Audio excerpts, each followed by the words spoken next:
All right. Very good afternoon, ladies and gentlemen, wherever you're joining us from.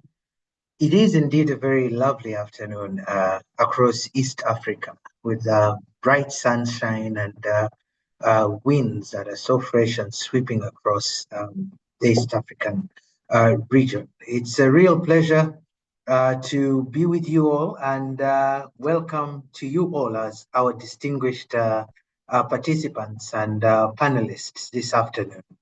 Now, today's webinar is discussing a very interesting subject, which revolves around legal advisory strategies for lawyers in guiding corporate clients.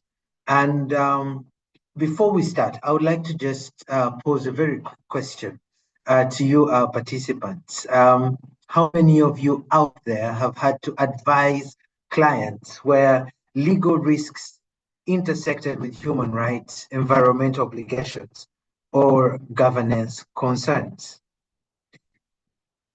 Yeah, I can see the responses. And so if you are one of that target group, then that's exactly why we are here this afternoon. And that's why this discussion is very timely. Now, corporate advisory, like we know, is no longer just about compliance, it's about strategic foresight, governance, and risk management. Our discussion today will equip you with actionable insights on how to navigate these high-stakes corporate environments. Now, for purposes of housekeeping, colleagues, we would like to advise that we stay muted and we use the chat room for questions. Please feel free to post any questions or any comments that you may want our esteemed panelists to address this afternoon. And yeah, so we'll have a Q&A segment that will also take place at the last 20 minutes of this call. So please save your questions for that segment. Feel free to drop them in the Q&A segment. Now, this afternoon, we are quite honored and quite excited to host a very estimable professor. And I would like to introduce Professor Damilola S. Olawi,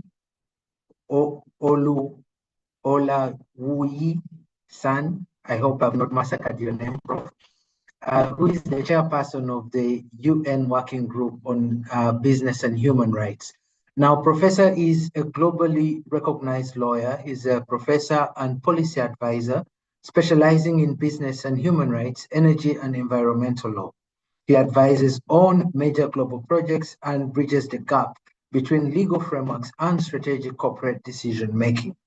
Professor, we are really excited to hear your perspective on the evolving landscape of corporate accountability, including international standards, emerging jurisprudence, and extraterritorial obligations.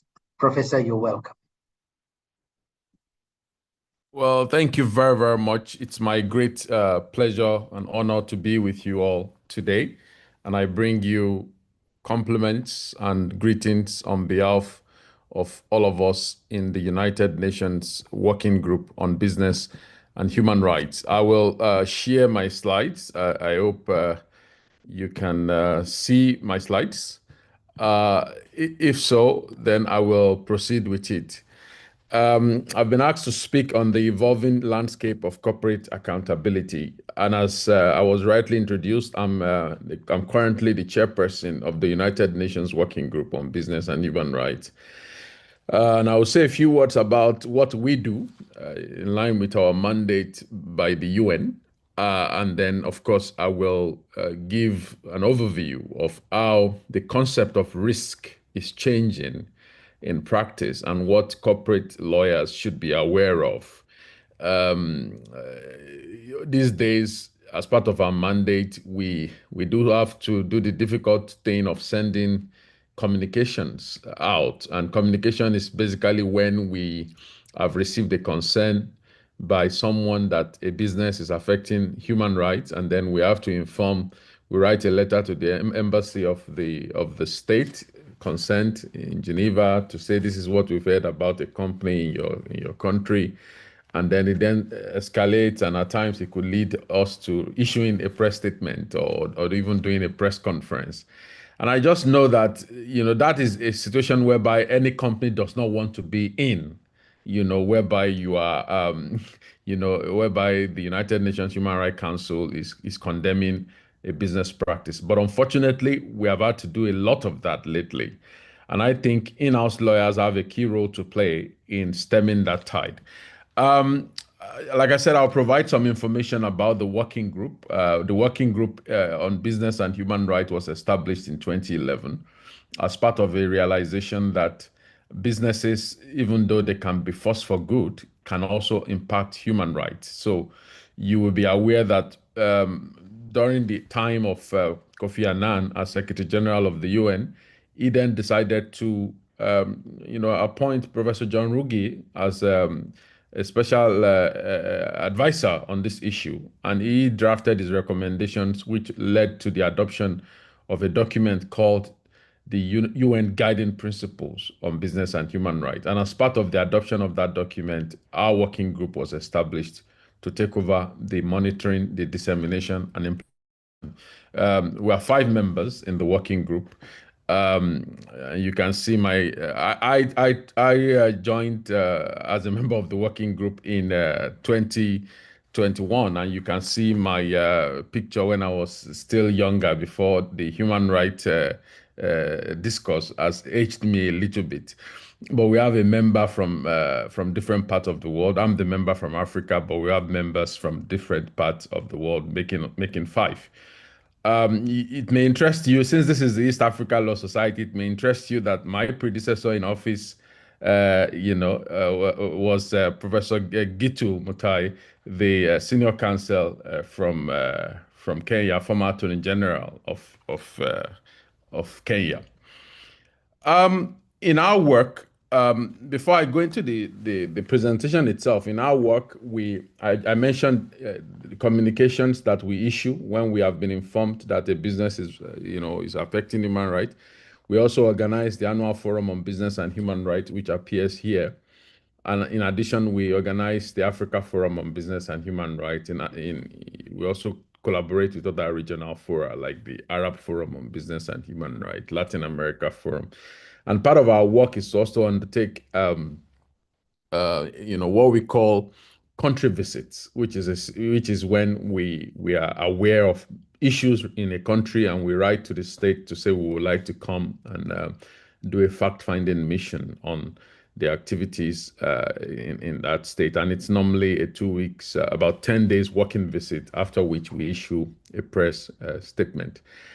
In undertaking some of these efforts, I have taken a lot of note, of course, since our mandate, like my term is, every expert on the working group is appointed first for 3 years and then renewed for another 3 years. So you'd see that I've completed my first 3 years. So I've taken a lot of notes over the last 3 years. And if I were asked to summarize what happens, what are the real sources of corporate harm, it will look like this. You see contextual factors whereby, maybe a business has its own core objective, but the local communities have other expectations. These days, there is a growing realization that a business cannot just concern itself about profit alone. There is now a growing expectation to, sort of take charge and ensure that your activities do not adversely impact the local community, which at times leads to a breakdown of relationship. And in many of the countries we've visited, we've also seen concerns over how new technologies like artificial intelligence may be affecting local lives. We've seen concerns about how those in the informal economy, such as those, artisanal miners, may not, enjoy the highest level of human rights. We've also seen even concerns by those in, for example, the air transportation, Uber and the likes, raising concerns about how their rights may be adversely impacted, especially by big corporations. And you then have structural factors, lack of, every contract that we draft, that we see says, oh, this activity or this project should align with best practices, and that we will make use of best environmentally sustainable technologies. But in practice, that is not often the case. And then it leads to concern, so that lack of pollution control technology, weak engagement with local communities, and at times lack of human rights culture, a situation whereby the corporate culture does not even reference human rights at all. And a good example was when we were on a country visit to Liberia, and there was a concern that a business, in the business, there was a concern brought to our notice that there was this issue of sexual exploitation and abuse. And we asked the business concern, what did you do about it? And it was a shock to us that they said, well, we investigated, but it was still the same boss who was being accused that led the committee, the panel of investigation. So that shows me a total lack of understanding of what fair and human right means, which means the company probably does not even have any human right aligned corporate guidelines or policies. And you see the same with, so that lack of internal guidelines on human rights, or even when you have lopsided contracts that, do not indeed reflect some of the human rights norms that the UN guiding principles integrates. Gender-based exclusions in the workplace, lack of opportunities for women to rise to the top of their career, inadequate training. These are some of the factors. Like I said, this is 3 years of being on the field. And so these are some of the factors that I've seen. And that's not all. Even lack of transparency in corporate disclosure is another one. Now, these factors mean that lawyers must understand that the concept of risk is evolving. Back in the days when I was in practice, I used to practice at Norton Rose before I became an academic. And I remember that if you want to acquire an asset, you do check, is the title properly passed? You do the normal title reviews. But now, the concept of risk has so evolved, especially since the adoption of the guiding principles, that risk is not just about verifying assets. A corporate lawyer will have to integrate a lot of human rights questions in corporate due diligence these days, due to the evolving nature of risk. And I again created this table. We have direct risk relating to even lack of finance. So, due to evolving standards relating to, energy transition, ESG, and the likes. And then you then have indirect risk, the rise in costs associated with complying with climate smart and energy infrastructure standards. More than 2,000 cases have been filed in different jurisdictions relating to climate and transitions, for example, whether claims relating to greenwashing, our stabilization provisions, is impacting government contract. And then, I'll give examples. You see examples, this Westmoreland mining versus Canada, in which the case was very simple. The government of Canada, of Alberta, Canada, had issued an oil mining license, and of course issued coal licenses. But then they also adopted new climate laws, and the company concerned had to file this case saying, well, new climate laws is indeed a violation or a breach of the contract that we have, and it's like an expropriation. So you've seen and these other cases are along the same line, expropriation of our investment. So you see that the concept of risk itself is evolving. We now have direct and indirect risk relating to new regulations on climate change, on energy transition. That's not all. Then you have disclosure risk, and I mentioned this shortly, and I would expatiate now. With the adoption of the UN guiding principle, a lot of countries have adopted their own laws on corporate due diligence, EU due diligence laws, and all of that. Even in Africa, you now have about 4 countries with National Action Plan on Business and Human Rights. All of that simply means there is now an expectation that even your disclosure, your sustainability reports must align with human rights standards. And those standards are in the guiding principles. And failure to align, we have now seen a rise in concerns relating to greenwashing, you know. And this table shows you some of the big fines. UN Secretary General saying we must have zero tolerance for for greenwashing rather. And you see Volkswagen, $34.6 billion fine. Toyota, 180 million for greenwashing, 1.5 BNY Mellon, Nurofen, $3.5 million. This should show that even as corporate lawyers, we then must not just understand due diligence in its proper sense, we must also then understand how to guide clients to draft their sustainability reports, their prospectus, their guidelines in a manner that avoids greenwashing. Because as norms grow in this field, then there will be more risk relating to disclosure for clients.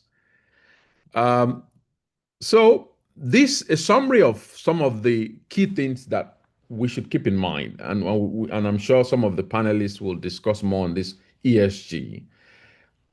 There is an obligation in international law to protect the environment, so do no harm. There's an obligation to do good, which is centered in the UN guiding principles. It's not just to do no harm, you have to also now do good, placing people above profit, integrating human rights in decision making, human right due diligence, and governance, ensuring you have competent boards, officers that understand human rights and are equipped to implement them. So ESG related risks are closely aligned to lack of human rights culture. And we did release a report on ESG and investors, and I hope you can download that. Also, some of the things I mentioned about greenwashing, we released a report also on extractive sector and just transition.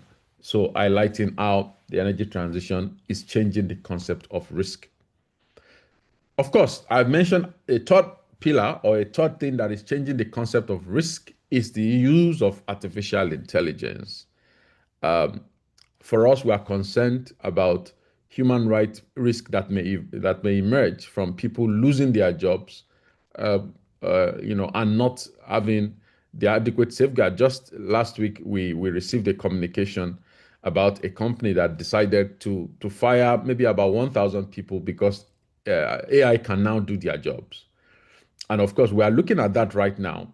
And some of the questions we are asking is that, well, if you want to do that, have you considered your obligation under existing contracts?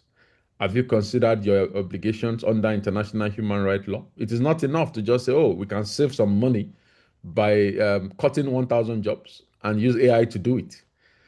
So as corporate counsels, we must understand that some of these risk elements that I've mentioned are part of international law. And this table summarizes where some of these obligations to do no harm, to do good, where they are coming from. The African Union has long emphasized the need to integrate human rights and resource governance. So those that are in the mining and extractive sector must be aware of that. The African Union Action Plan on the African Mining Vision, talking about environment, safety, and health standards. You have the African Commission Resolution on Business and Human Rights, which calls on all African states to finalize their framework on business and human rights. And we have even other regional instruments. And even for those in the financial sector, you have the African Development Bank's upgraded safeguards systems of 2023, integrating the UNGPs as part of its requirement for giving finance. And you have other soft law instruments that, like I mentioned, even at the domestic level, you have Kenya, Uganda, Nigeria, Liberia, adopting national action plans on business and human rights. So this document take the UN guiding principles and integrate them into domestic and regional practice. This simply means there is no excuse going forward. Lawyers must understand that the concept of risk has moved beyond just asset verification, title review, increasing profitability and commerciality of an asset, or viability of the asset. it extends beyond all of that now to place an obligation on private sector enterprises to think about how their activities may be adversely impacting the environment, how their activities may be adversely impacting the social good, that's human rights, and how their activities may be adversely impacting any of the other SDGs that we've mentioned in so far. So key things to keep in mind, and I like to describe it as the panel principles, PANEL, participation, the need to adopt a people-centered approach in the design and implementation of corporate policies. Accountability, the need to integrate human right due diligence as part of your internal guidelines. And if you have, I always say that this is the year 2026. If you still have a client that does not have a human rights policy, that has not adopted a human rights policy and is not implementing it, you should let them know that they are playing with serious repercussion and backlash. Because for us as a working group, if activities were to be reported, the first question will always be, can you show us your human rights policy in this company? And if the answer is no, it's already a bad sign for that business.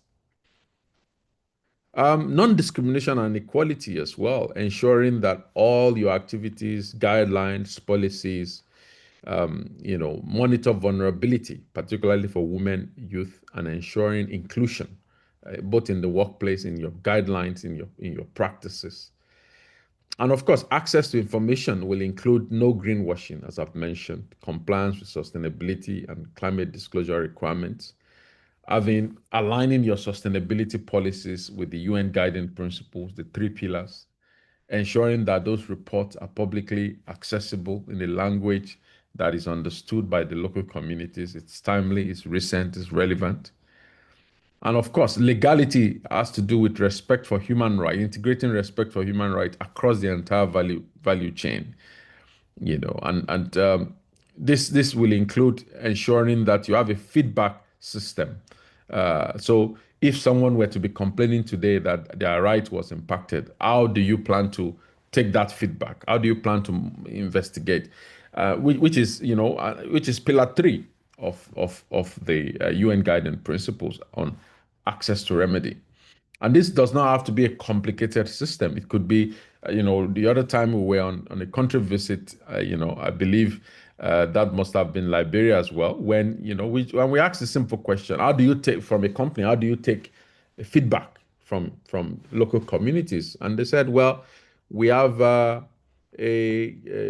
feedback box outside of the gate. Anyone that is not satisfied with what we are doing can put their complaint there, and we will normally open it regularly and we treat it and we respond. That looks very simple, like in this age of technology, who uses that? But it's effective because at least it is certain.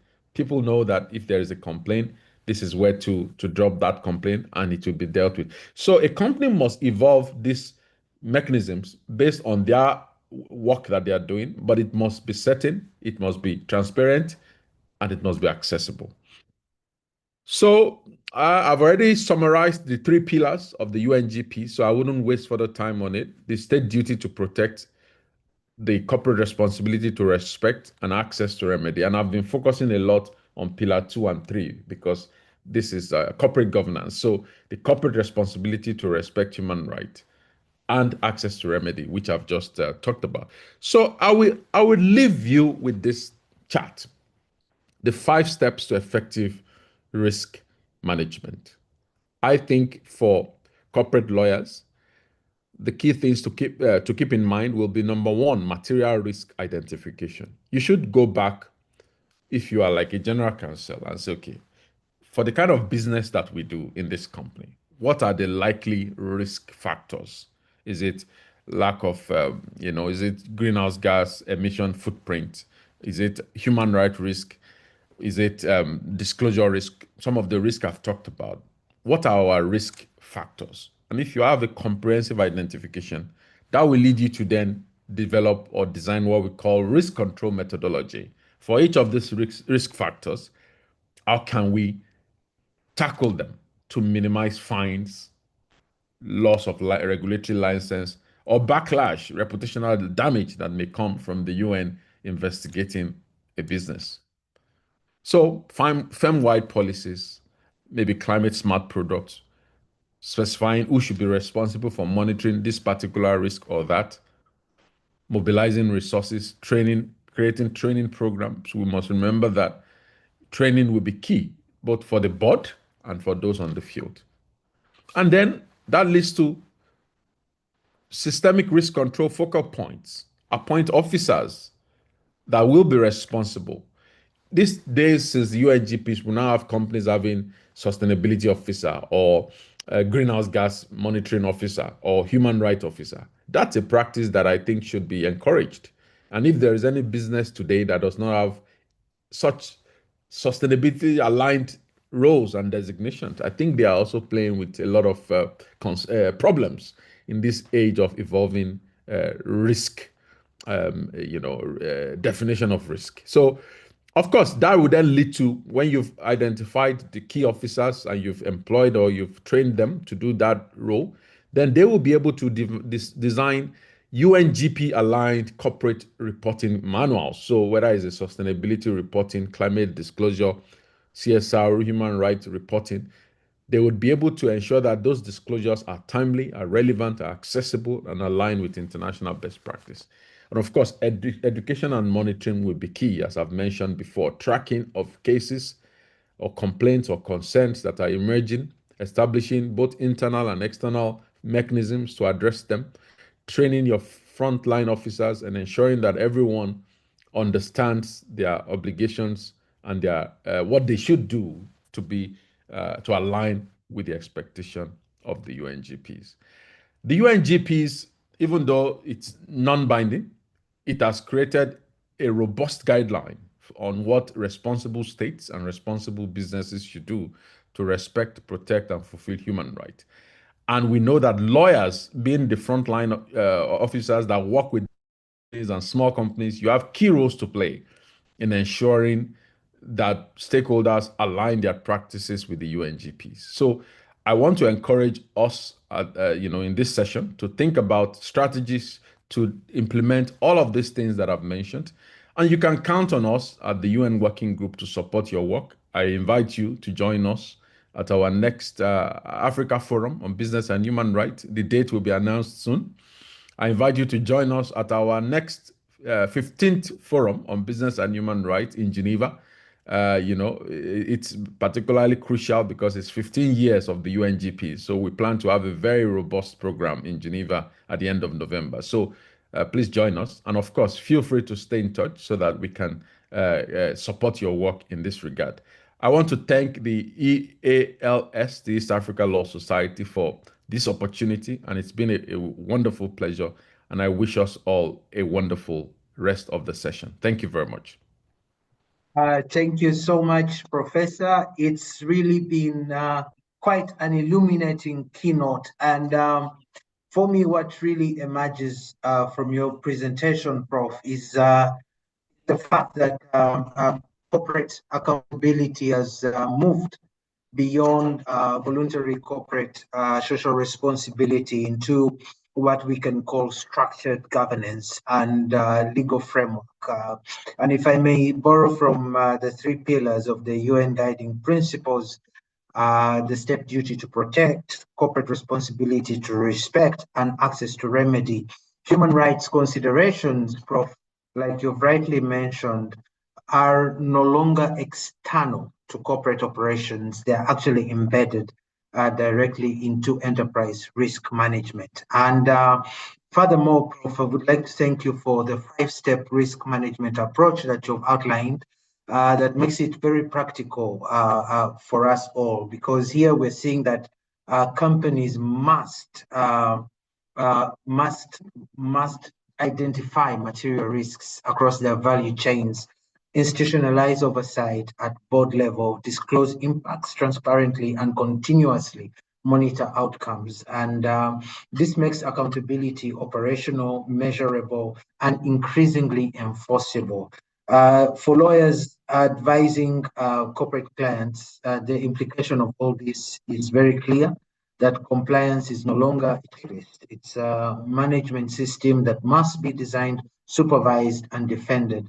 And with that, it brings us perfectly to our panel discussion, where now we'll begin to explore these global principles and translate them into real advisory practice. And as we turn to our panel, where we'll be exploring practical strategies for advising corporate clients in high stakes environments. Our panelists, ladies and gentlemen, will bring to you first-hand experience navigating complex operational and legal challenges in East Africa and beyond.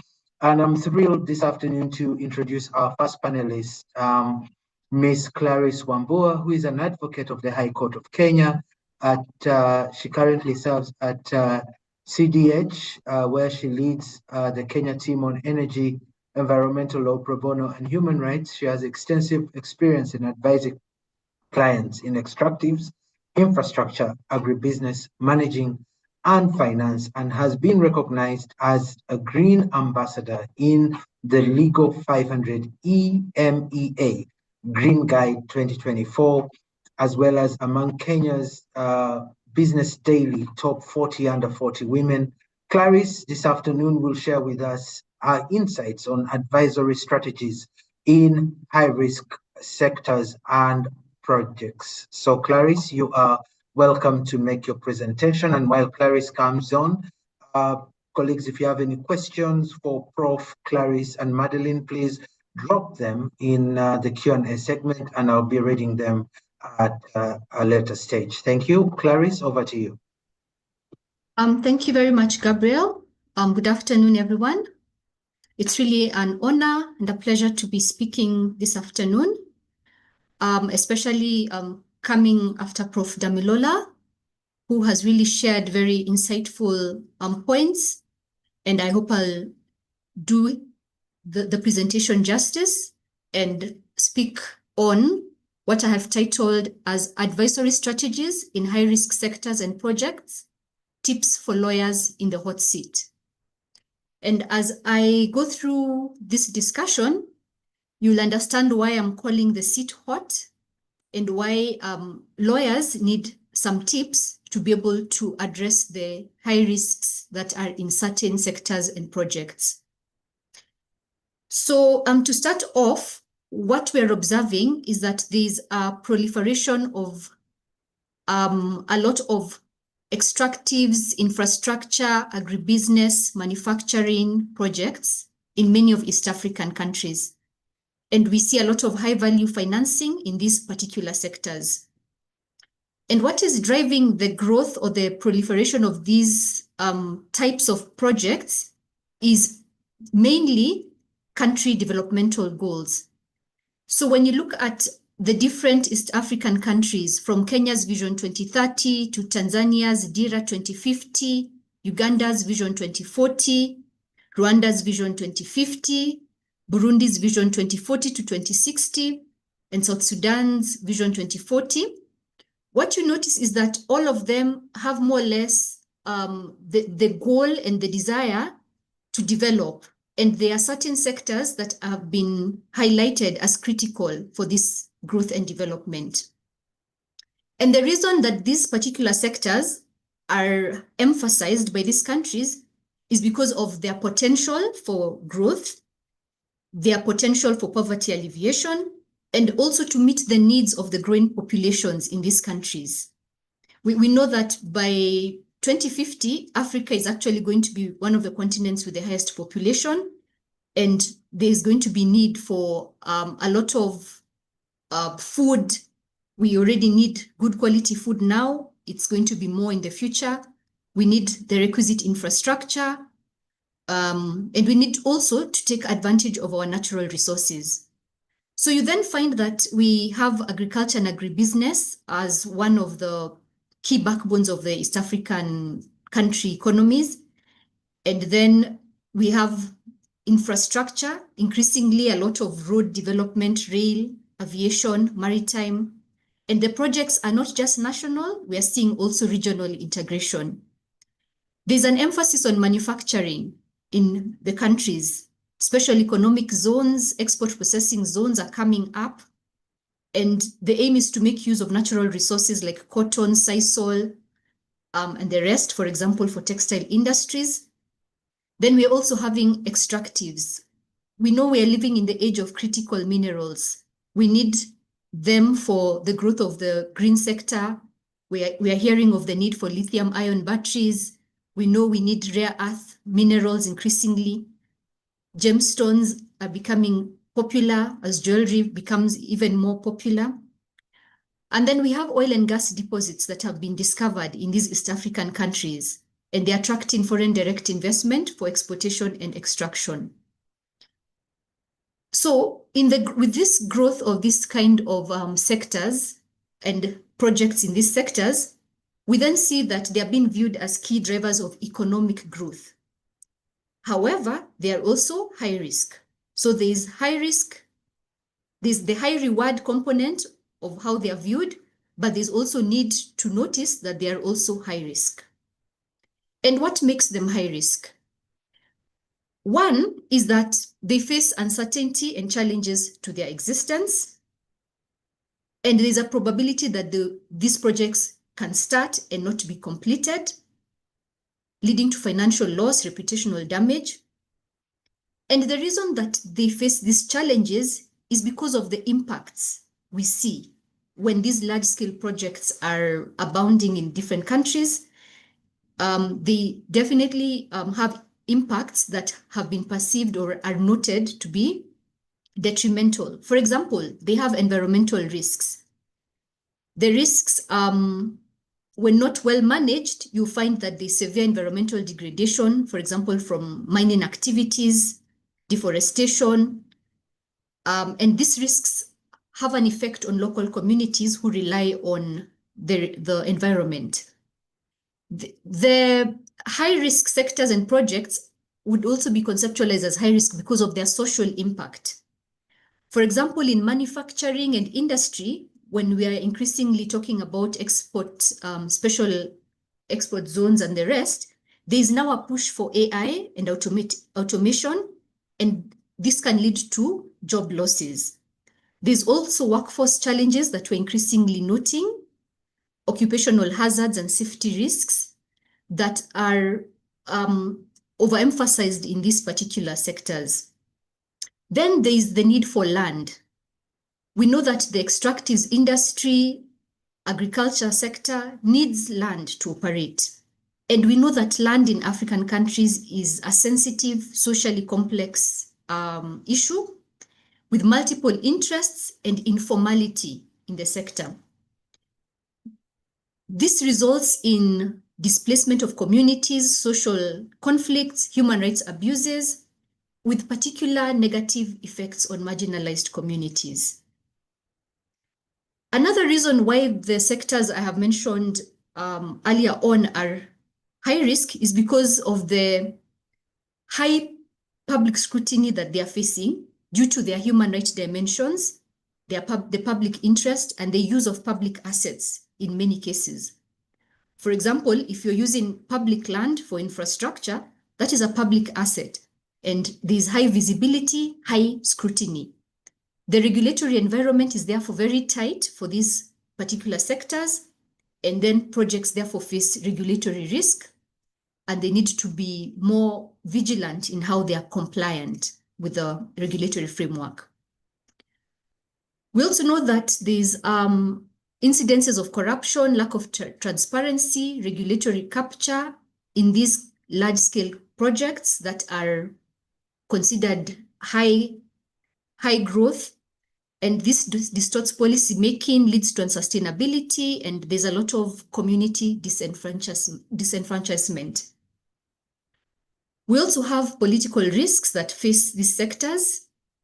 They outlast election cycles, but when leadership changes or public pressure changes, or laws, whether in African countries or in other parts of the world change, the projects are affected, and it could lead to delays, changes in how the public views the projects, and leading to halting of the project in some cases. So basically, when you're dealing with this kind of high-risk projects or working in high-risk sectors, you need to be more vigilant. And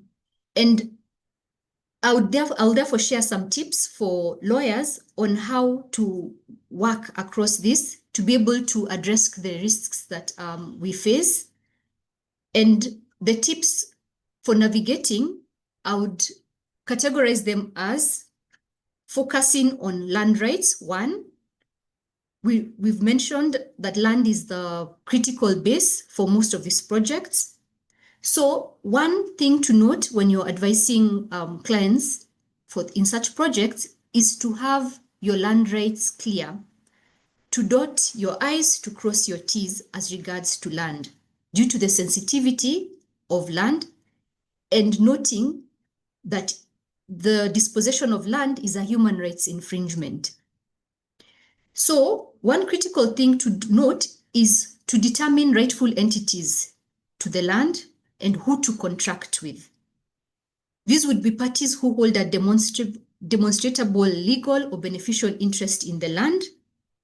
And we know in the African setting, land titles may not always be available.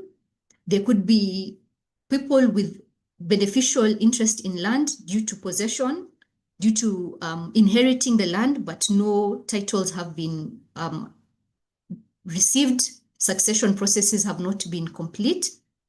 So it makes it a bit challenging to address the land issues properly, but it is important that the rightful owners or beneficially interested parties are part and parcel of any contracting that is done.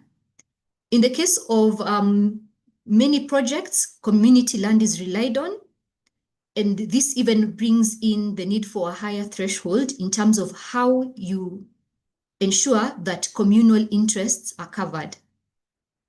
One of the ways to safeguard interests would be to ensure that the key documents incorporate contractual terms such as conditions precedents, warranties, and representations that relate to land ownership, and that appropriate due diligence is carried out. Should there be instances where land must be acquired or inhabitants must be moved, this must be done strictly in accordance with the law, noting the best practice for disrupting livelihoods of inhabitants and ensuring that human rights are respected. The second thing to note, and as a pointer for anyone who's dealing with these high-risk projects, is to really focus also on labor and the rights of employees. We note that in high-risk sectors, high-risk projects, the workforce is usually large, fast-moving, contractor-heavy, and often involves working in hazardous or remote conditions.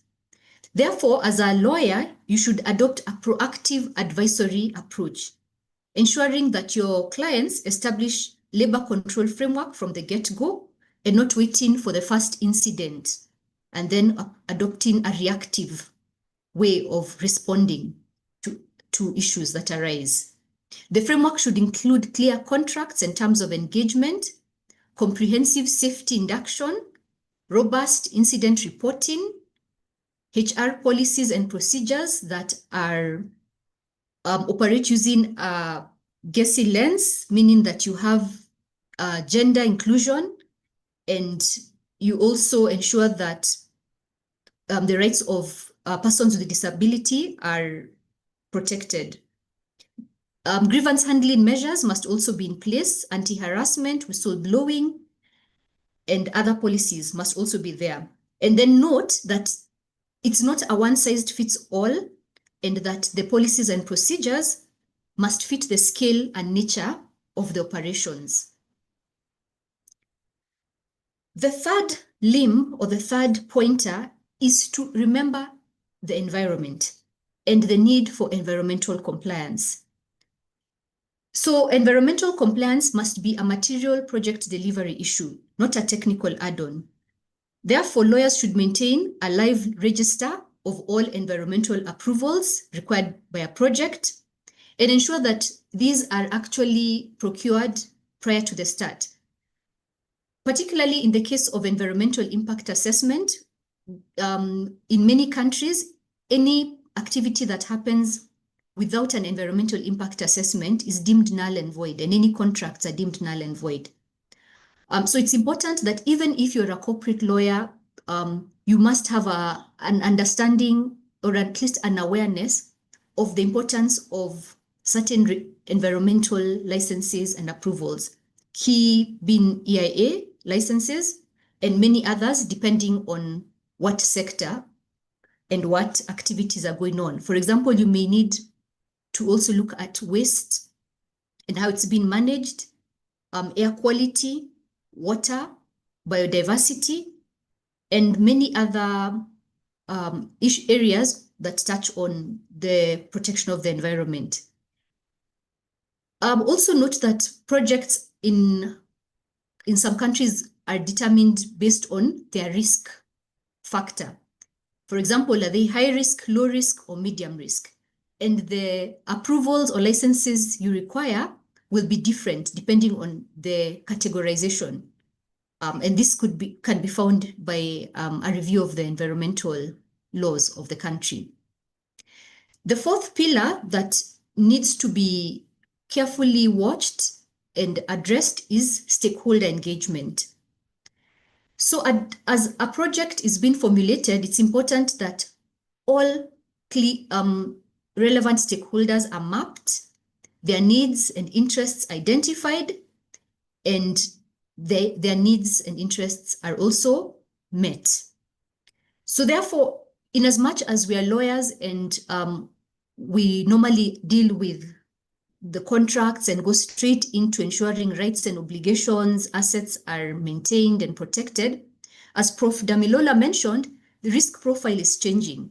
And this means that lawyers need to go beyond the day-to-day ways of dealing with projects to even look at what they could consider as soft issues, to understand who are the stakeholders, have they been engaged, has the engagement been in line with the public participation requirements in the country, has it been in line with free, prior, and informed consent as relates to engaging with communities, and has it been in accordance with good practice? In many countries, there may be laws on public participation, but FPIC is mentioned, but it's not elaborated on.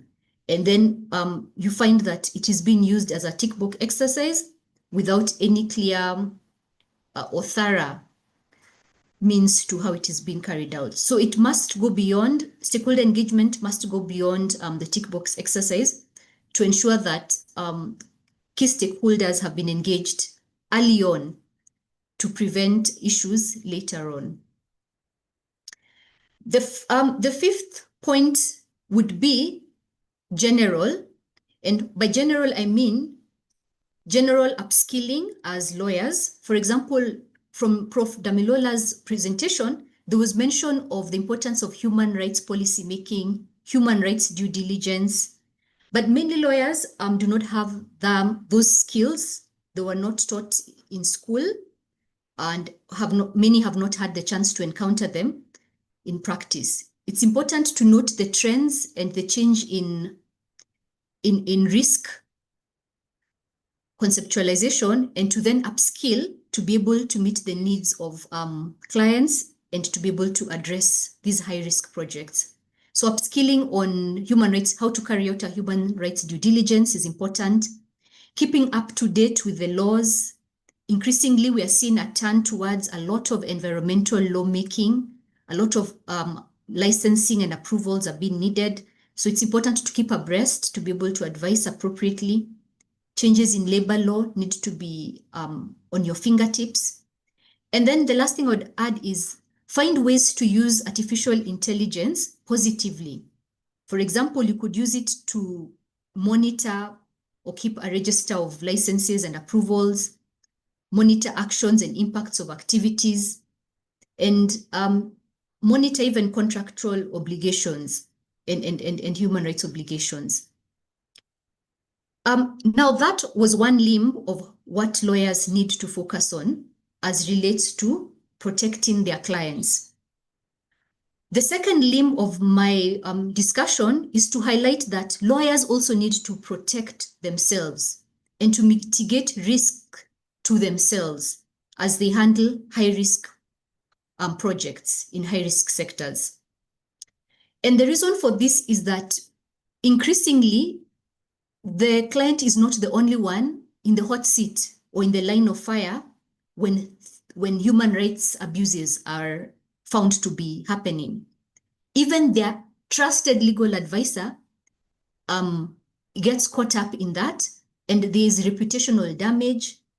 There is loss to future work. There's even sometimes low society sanctions depending on the issue at hand. And for that reason, high-risk projects and sectors call for you to watch on your client, but also watch on yourself as a lawyer. So for example, one of the ways you could do this is by having a robust mechanism for client onboarding.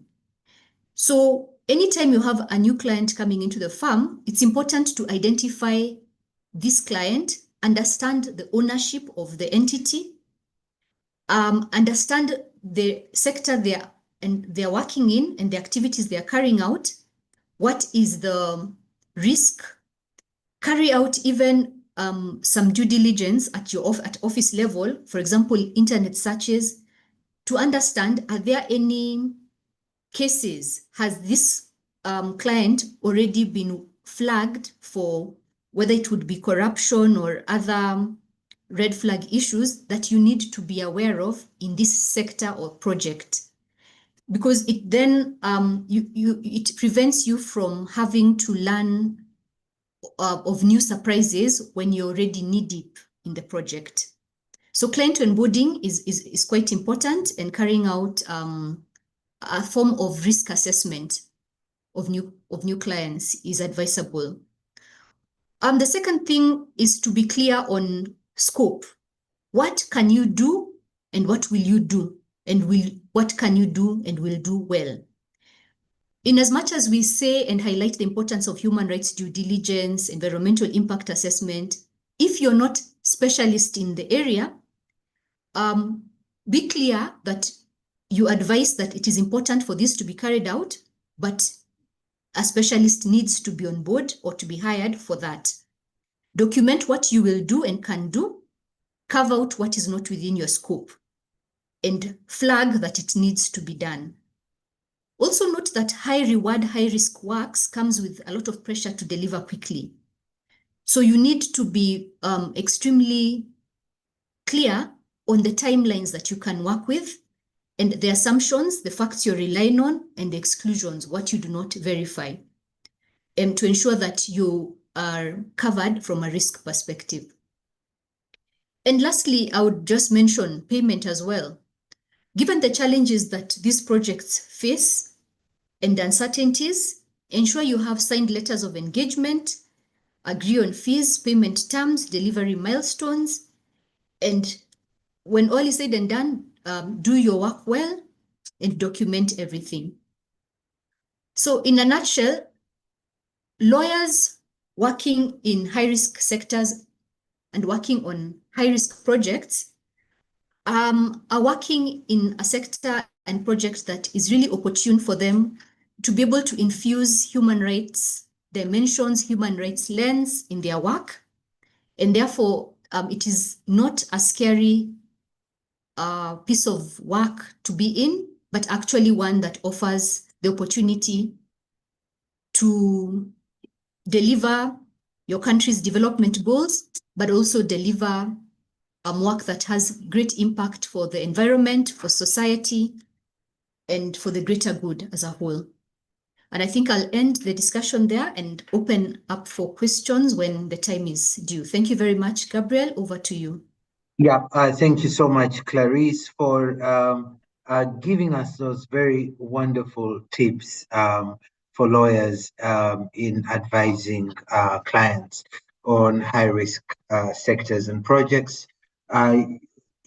it's been a plethora of them, but you've really given it clear and very candidly on what we ought to do as lawyers. You've also outlined the risks that are involved, those risks that we often tend to underestimate in high-risk sectors.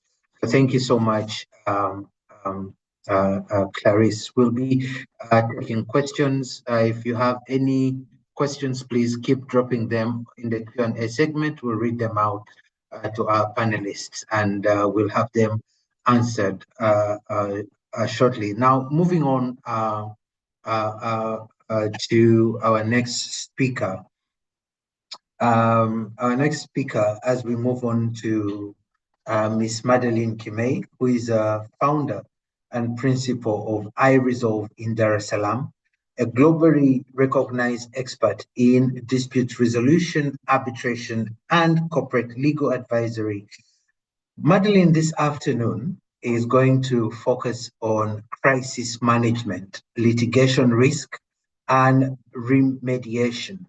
And in her submission, Madeleine will show us how lawyers can respond effectively to investigations, legal claims, and high-stakes operational challenges while maintaining corporate integrity and continuity. Karibu sana, Madeleine, the floor is yours.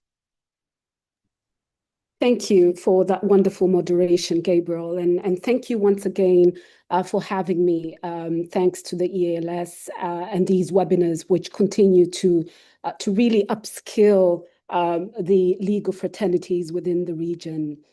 And yes, my task today was to focus on the crisis management, litigation risk management, and the remedial measures that corporations can take up in any case of a complaint or conflict or dispute.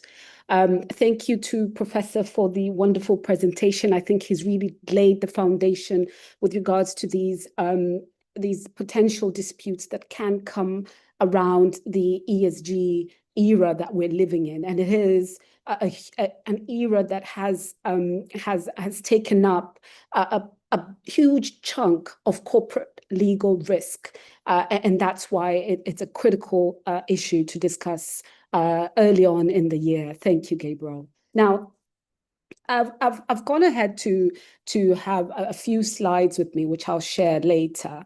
And they really just speak as to the growth of litigation risk that is associated to ESG claims and this growing concern for corporates. And the growing concern that I've come to be privy to is that corporates are more approaching for advisory with respect to creating conducive, comprehensive systems that can be able to prevent and resolve and transform the entity through that process in handling these kind of claims. And so mitigating the exposures that they can face and then managing that risk would require preventative tools. And that's where I come in. Alternative dispute resolution mechanisms can be utilized as preventative tools. And when we speak on later with regards to remediation, we'll see one aspect of remediation when it comes to these claims is rehabilitation or restorative justice. And we've heard across many doors that restorative justice systems are being thought of in common law jurisdictions most of the times when you hear this conversations go on. And there is this aspect of looking into how to utilize ADR to channel human rights related disputes. And I was tasked, I think it was about 2 years ago, with training the African Court on Human Rights that's based in Arusha on human rights disputes and how they can embed the usage of negotiation, mediation, expert determination or early case sort of analysis approaches, and also arbitration. Now, Strangely enough, a couple of days ago, before this particular webinar preparation that I was doing, my son and I was watching The Avengers, and in The Avengers, Doctor Strange foresees the future having about 14 million conflicts coming right through their way. You know, these are a team of titans that he works with. And he says only one was resolved out of those 14,000 futures of coming conflict. And what does that tell us about preparation? I think I heard my colleague speak on proactiveness. And so really the key to a successful corporate advisor, a legal corporate advisor, would be preparation before the storm, proactive thinking, and ensuring that the systems are set up prior to that storm. And so that's my number one key take for corporates that are attending this particular webinar, corporate lawyers that are attending this legal webinar, in order to set them into speed in thinking that I must be proactive. I must have prepared my client for the storm that it might face with respect to human rights disputes. Now, the steps before any litigation ensues, we've also heard them from the discussions that have taken form already. Education, upskilling the lawyers, yes, but education within the corporate entities themselves. These are educative programs to not only tap into the board or the management, but the trickle-down effect to all those concerned and those who might be identified to be involved in such impact if it does happen. And so they need to have that preparedness to understand the litigation process itself, because you would not want a litigation to kick off, and the team that you have that you need to support is unaware of the litigation process that is about to ensue their corporation. And so that litigation process needs to be understood by the key players, the key decision makers, and of course, those who are on the site and are carrying out the day-to-days. Now, with that preparation, you are training your future witnesses in advance. Before even anything happens, they are aware of what to look out for. They are aware as to what to ensure that they have adhered in terms of the corporate social responsibilities, in terms of the human rights policies and internal policies that have impact on that policy. And so the HR policies that we heard being spoken of, all these measures that have been put up as policies, guides, and codes that need to be observed have to be reminded to those key persons. And so therefore education. Now, review and editing documentations. We find corporates having outdated documentations, outdated policies and guidelines, and not updating them as to what has been happening.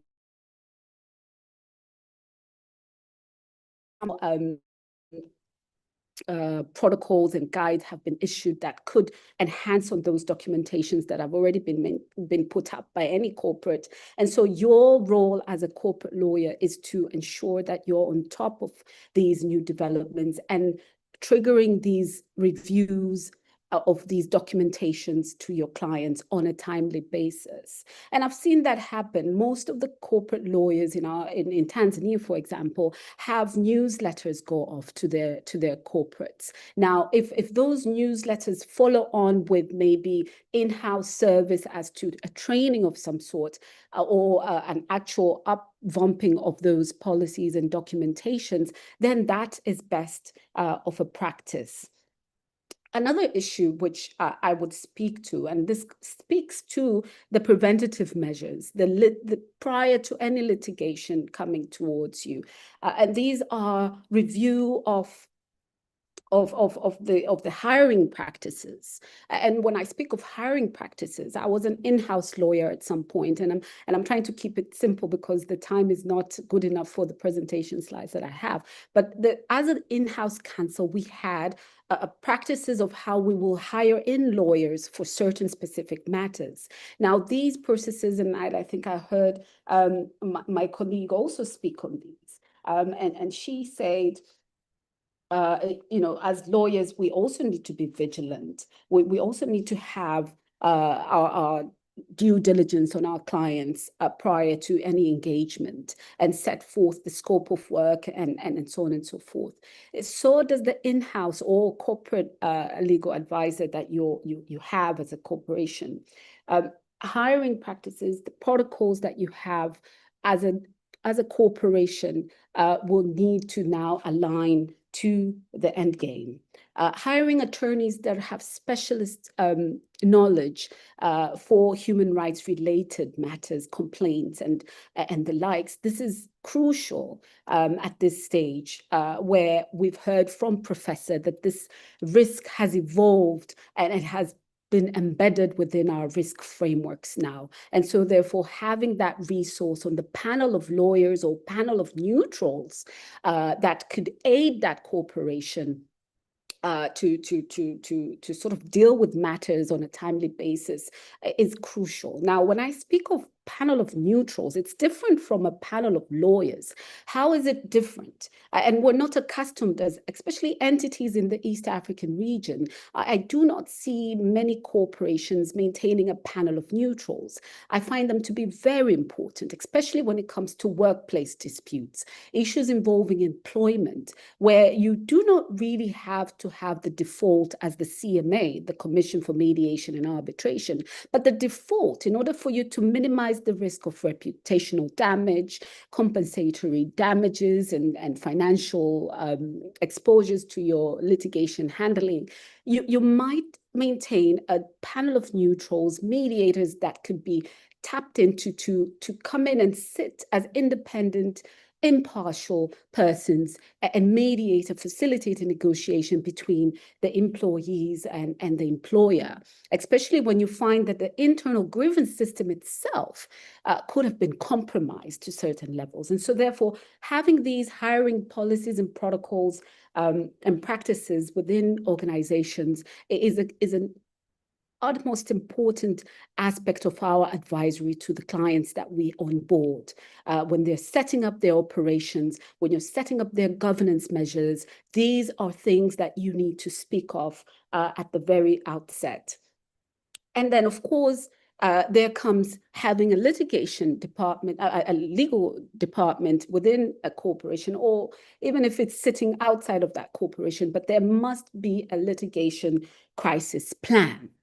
And this is where we speak of crisis management. And a litigation crisis or a litigation plan really creates that proactiveness of ensuring that that particular dispute is handled in a manner that has been set out in your dispute. If it's a system, it's a management plan of any dispute coming into that organization has to be set out in a way that makes sense.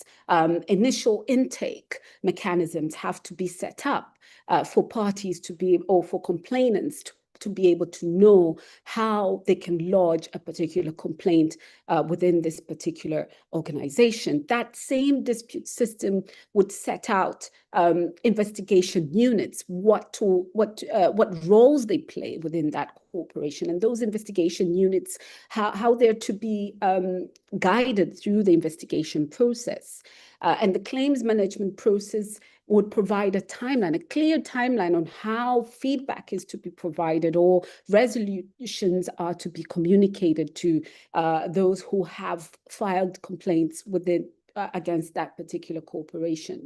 And of course, there are usually those allegations where you find that they're nonsense at the very outset. But these nonsense claims or nonsense allegations, which are waved off by us, usually do trigger at some future point a high risk litigations against corporations. And so therefore have a manner of taking them in and sieving them through, evaluating as to whether these particular allegations or claims or complaints being filed at a very low level sort of value initially or low level impact can ever escalate. And that takes a framework that one can adopt to ensure that they're managed and they're not forgotten as a matter of a litigation system.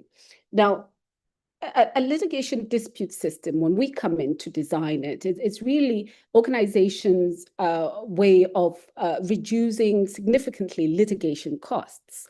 But this is more also looking into reducing aspects of any claims related to, for example, if it's specifically ESG, then those ESG claims. And so that dispute settlements system being designed will be able to factor in these issues that are much newer to most of the corporates in Tanzania and those who are starting off and getting into that entrepreneurship journey. And so they need to be able to be at least clear enough to know that the acceleration of disputes within their organization has clear early triggers that can ensure that they minimize and significantly the risk of that litigation ensuing, and so therefore impacting their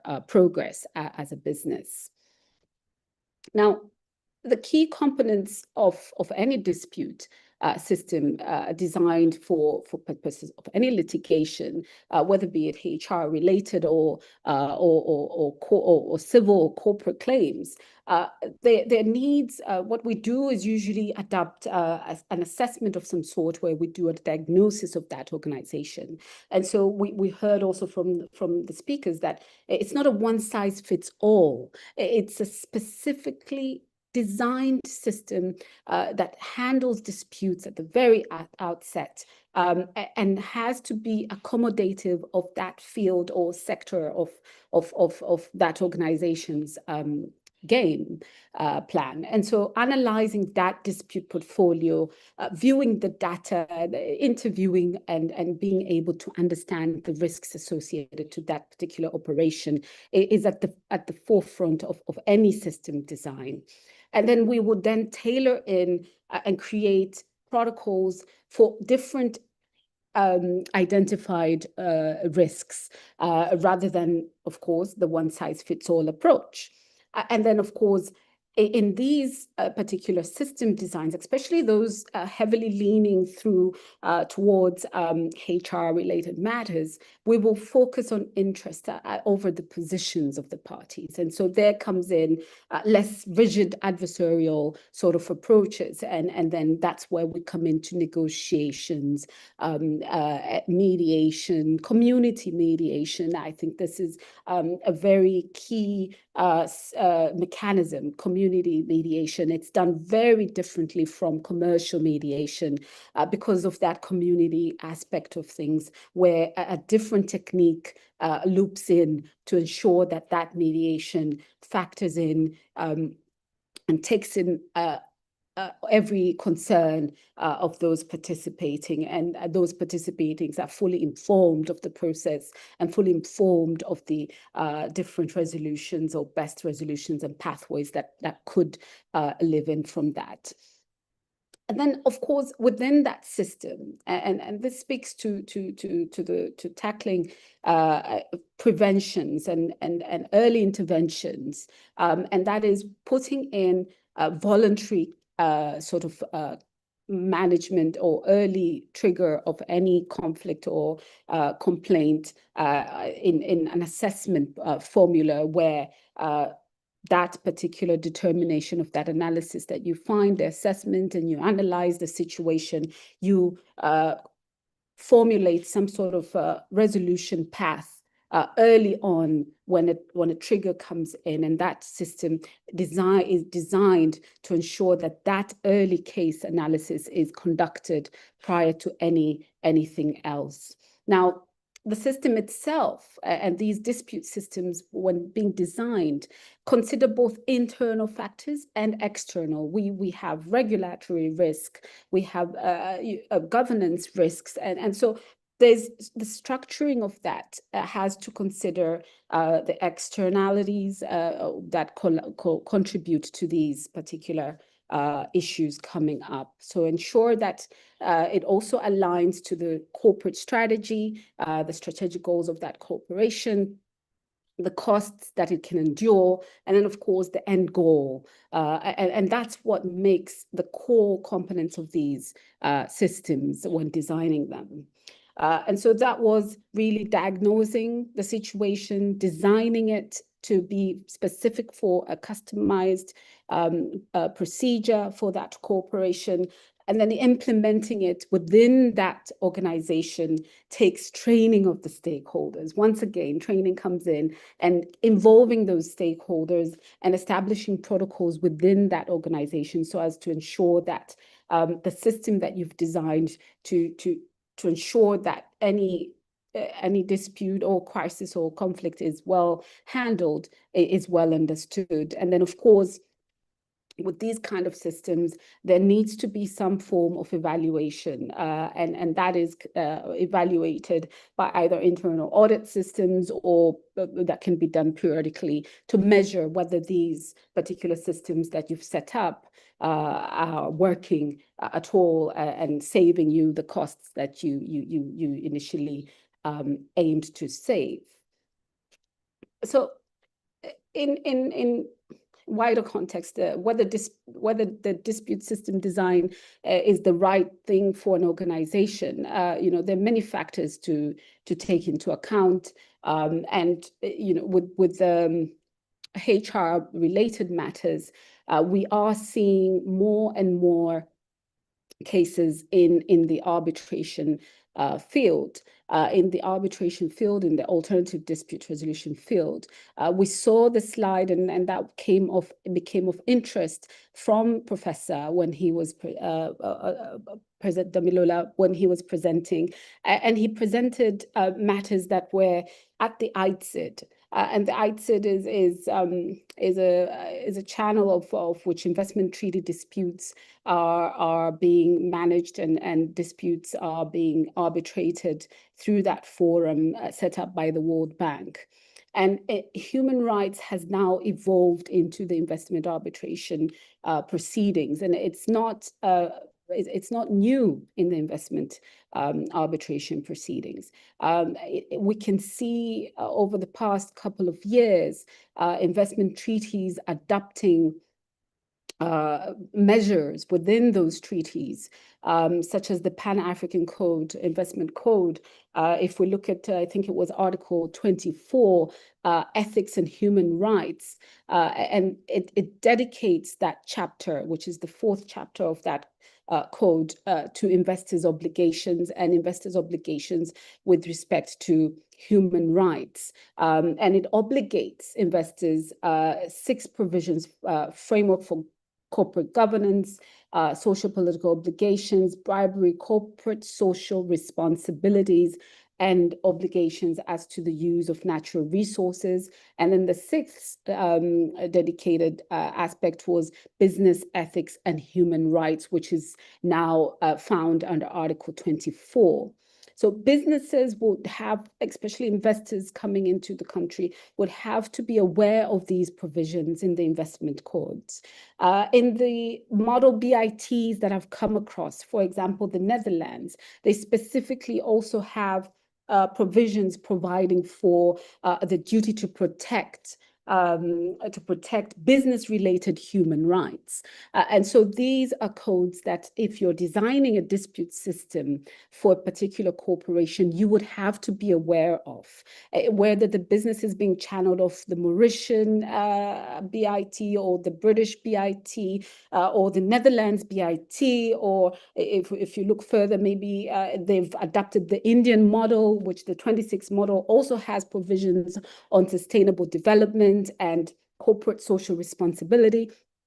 these have to be factored into that dispute system design that you're working with the client to ensure that it has a robust system in order to manage the crisis before the storm. This is all before the storm, preventative measures before the storm. And with corporate social responsibilities, we understand these are voluntary codes of conduct. They're not legally binding. We understand that they just influence behavior through publicity. I would find that would be a correct definition of a CSR. And then, of course, if you now go back to human rights litigation and look at the human rights norms that would apply to corporations, we find that litigation that I've seen maybe come in from the US and the United Kingdom are also catching up with them, are heavily with regards to issues such as personal jurisdiction, abilities to, of course, piercing the corporate veil. So that's a huge challenge, and we've seen cases that have come out to delve over the issue of piercing the corporate veil, aiding and abetting liability. These are issues that have been put up in courts in the United States and the UK as it develops into other countries,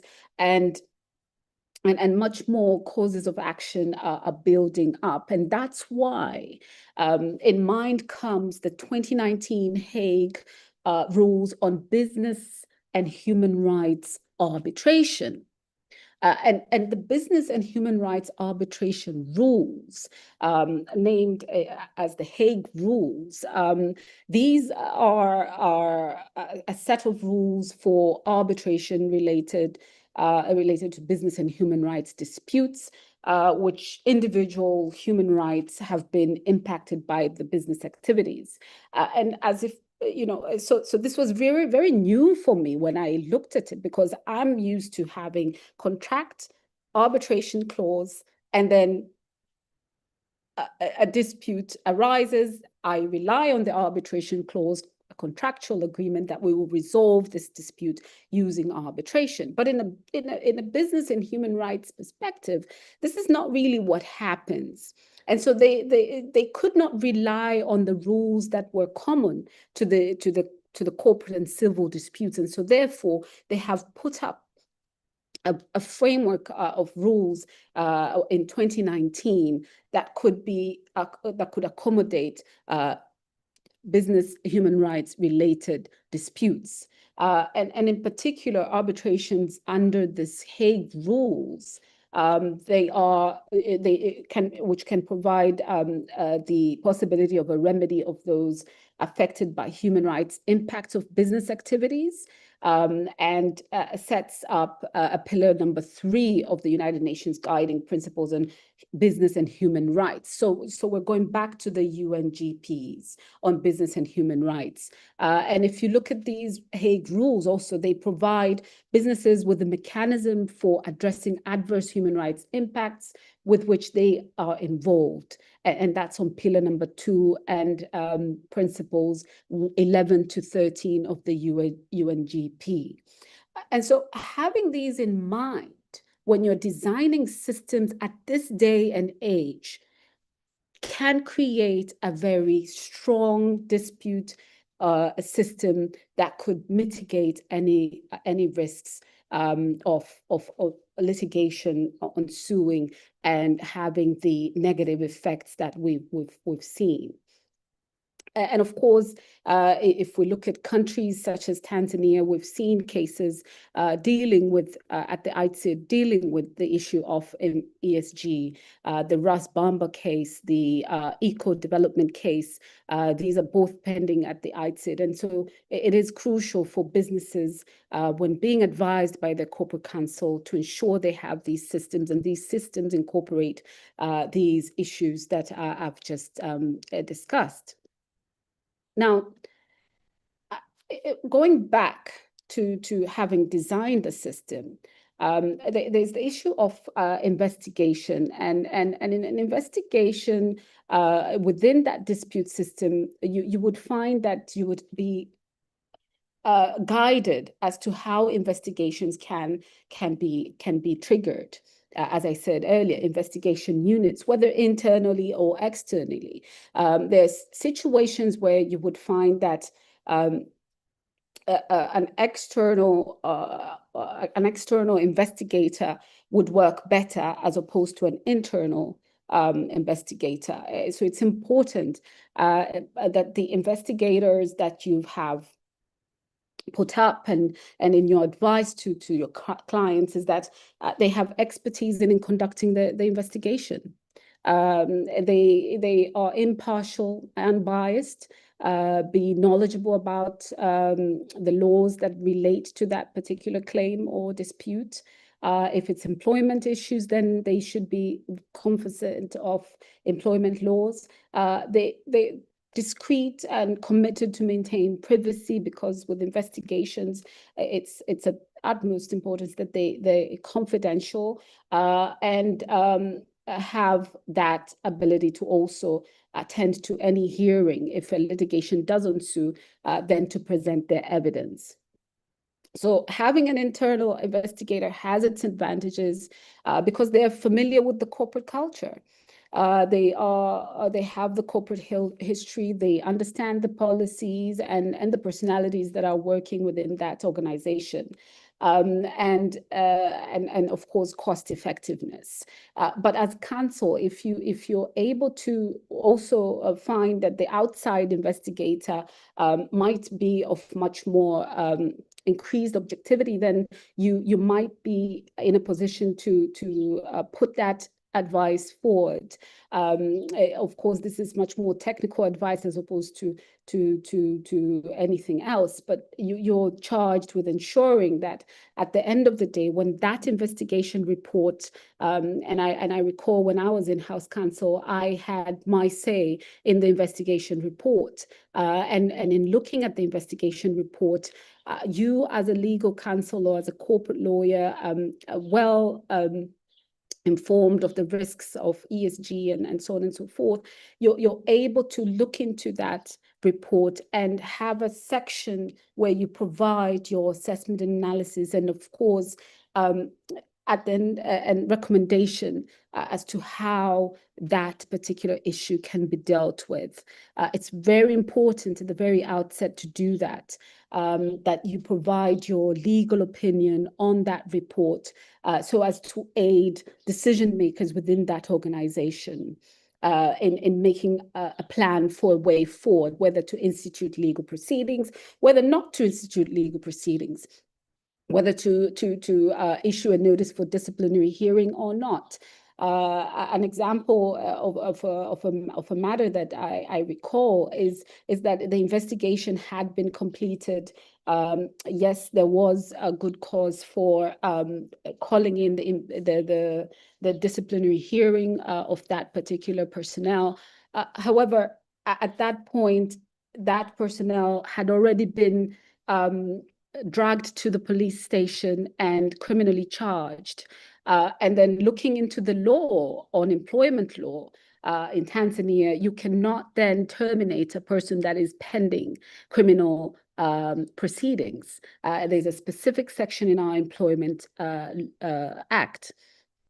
Now, if you were not able to have known that, that means as a legal corporate advisor, you have failed your organization somehow, because we all know that you cannot proceed on and terminate after disciplinary hearings a particular person who is already criminally charged and facing criminal charges, and they are pending in a court of law. And so it really is a huge risk. And so therefore, always look at those investigation reports and provide your legal opinion as to the recommended solutions therein. If then we can look at the remedial mechanisms or remediation mechanisms and grievance processes at a more sort of high level look at these, what I would say is most of the time when approaching for exploring remediations or mechanisms to remediate any situation, lawyers need to help their clients to assess the best dispute resolution option. I think that's what I'm trying to say here. And with my practice, for example, and I think, you know, that it works very well, is that you have a checklist of questions that you could provide to your client in order for you to be able to then assess the client's substantive and procedural interests. And this works in both civil suits, HR suits. These are important issues that you need to assess. The potential outcome of that litigation, the risk assessment and clients' risk preferences are those aspects that you would need to put out to your client so that you can then develop the materials that could help your client understand the options available for purposes of dispute resolution and the benefits and the risks associated to this dispute resolution mechanisms that you're proposing. And make sure that when you're advising clients at all times, it's in plain English and readily available for them to be able to digest. And so that's one thing. You know, as lawyers, we tend to use a lot of legalese, but most of our clients want clarity, want simple opinions as to a way to manage those risks. And in terms of pre-litigation planning, if a complaint does get filed with an organization, ensure that steps before that litigation ensues are conducted in terms of having an early case assessment, which we've touched on earlier. And the early case assessment, if I could maybe just expand on it, this is an analysis of the case very early on. You identify the risks and analyze those risks. You evaluate potential sort of end game solutions, as we've just said, explore the options in the dispute resolution spectrum, what can work and what cannot work. You have to put in and factor in through that assessment you did with your client, the business needs and solutions and how they can improve relations with the communities or with those who have been affected by any violations. And then, of course, how do you reduce the legal costs to a corporation? How do you utilize internal investigative units that are already put up in place as opposed to external? These are all advices that can be worked on in an early identification of those risks through preparation of an early case analysis. This for us is a must when it comes to iResolve. Any intake of any sort for our clients, we would provide them with an early case assessment of their case and analysis. And with that particular analysis, we would provide them with the ensuring that there are persons that are put up very early on that have decision-making powers. They're pinpointed at the outset of our early case assessment, the laws that are implicating that particular case and regulations, analyzing the case, providing the evaluation on the merits of the case, and so on and so forth. That particular ECA can be adopted both ways, and I say utilize it even in HR-related matters because it does work, because you're able to put in information that could guide the corporates or your client into developing a preliminary litigation plan that could, at the end game, resolve issues on a timely manner. Now, just to end on my presentation, and I think I've taken up a little bit more time than planned, there is, of course, the survey that I did in 2025, which clearly portrays what Professor Damilola has also commented on with regards to businesses not having adequate internal policies. And these internal policies, not only for HR matters, but also dispute resolution matters, alternative dispute resolution policies and programs within businesses. It's a very important step that businesses need to make. And I think this would come in from the corporate for them to be able to take advantage of early stages of any early stage of a claim or HR related dispute through having those internal policies that are aimed at ensuring resolution of disputes before they are escalated to a position where it's much more harder to resolve.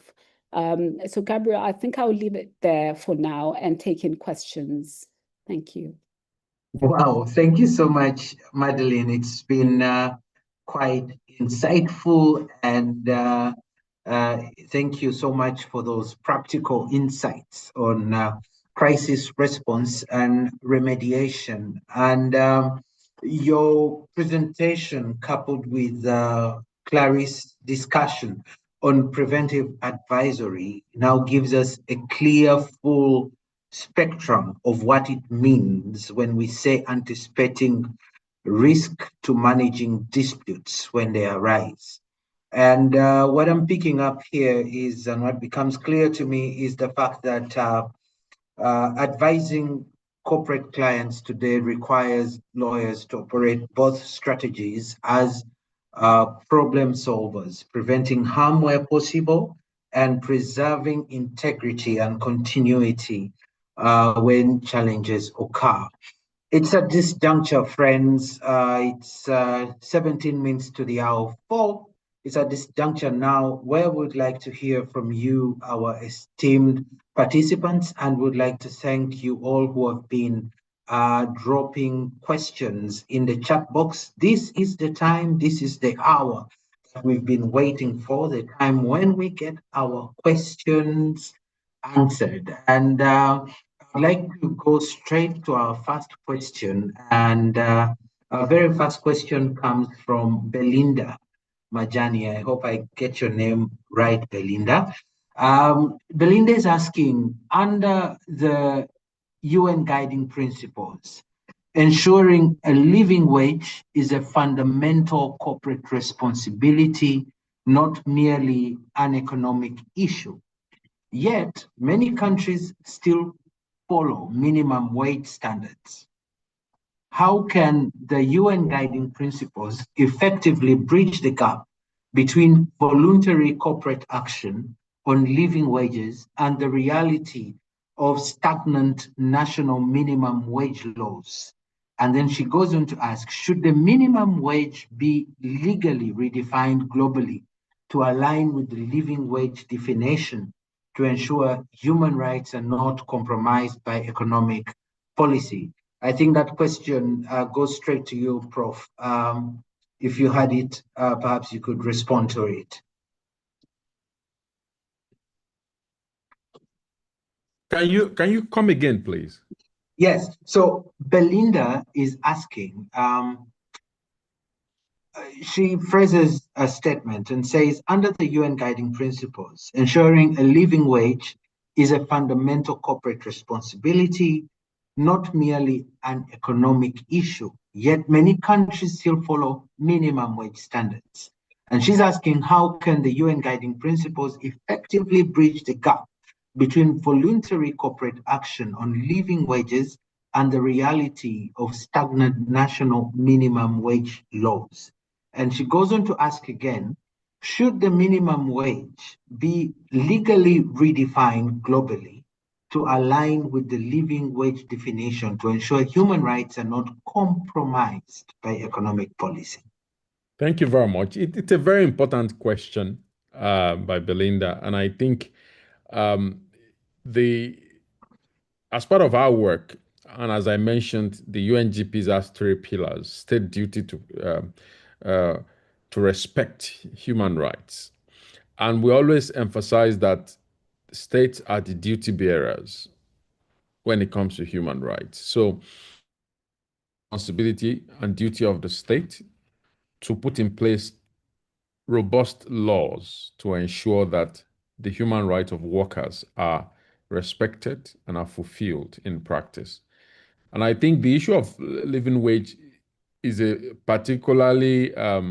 one that will rest within the states, because it will be difficult at the international level to set a minimum wage requirement that all countries should comply. I mean, that would just don't forget that international law is made by consensus. So if there was a treaty or an instrument that was before the states, I doubt if they will adopt such a treaty. So international law works with consensus, and it will be difficult for all states to agree to be bound by a common wage structure, given the different economic and socio-political realities of every country. $1 in the US might not mean anything, but $1 in Nigeria or in any other part of the world might be a lot. But that said, what we expect is states to be reasonable and responsible in ensuring living wages are indeed paid. And states already have this obligation under international human rights law.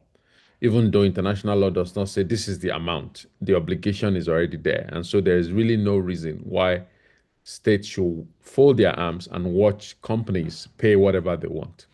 So as part of our job, we continue to press states anywhere we go to. We mention this requirement under international law to ensure that the wages reflect international best practices, and that is a message that we will continue to pass on, even though there is no fixed amount that is set by international law for reasons that I've mentioned earlier on. Thank you. Yeah, thank you, Prof. While I still have you, another participant, Bob, is asking, is it time for Africa to formulate a regulation similar to Europe's CSRD? The reason for this question is broad in sense that compliance is more than just ticking a checklist. He's asking. Yes, it's another fantastic question. And my response will be, yes, it is time for Africa to evolve a common standard. As a matter of fact, the African Union has been elaborating a policy guidance on business and human rights, and we've been expecting that document to be launched a while back, even though it is there have been delays. But we do hope that will start the conversation, and that it will then lead to even much more concrete and even legally binding instruments. And I say this because even at the international level, more than 10 years now have passed since we've been trying to evolve an international legally binding instrument on business and human rights. And what we are seeing today with Europe is that Europe is not stopping. Europe is taking the approach of, well, if we cannot achieve it at the international level, we will do so at the regional level. And so Europe is making rapid progress with the CSDDD, even though they've faced their own challenges as well. But at least they've shown that while we wait for that international treaty, which has not come after 10 years of negotiation, or 10 or more years of negotiation, then regional approaches can help. And regional approaches can be very strong because it is perhaps easier to achieve consensus amongst 54 or more countries than it will be amongst more than 100 countries. So I agree that it is about time for Africa to define what responsible businesses and states should do when operating in the continent. And I hope to see this happen very soon. Well, thank you, Prof. And my third question to you and this question is from my very good friend, Brenna Ishimwe. She's asking, as global standards tighten and liability expands beyond borders, are lawyers prepared for the new era of corporate accountability? Are lawyers prepared? Are lawyers prepared for the new era of corporate accountability? Well, it's a brilliant question. And I think lawyers now have more information than before, which is good. And that is why I must indeed commend the East Africa Law Society for organizing such a capacity building event to highlight the role of lawyers. At times we think of these discussions from the perspective of regulators. Government should do this, government should do that. But lawyers are key stakeholders.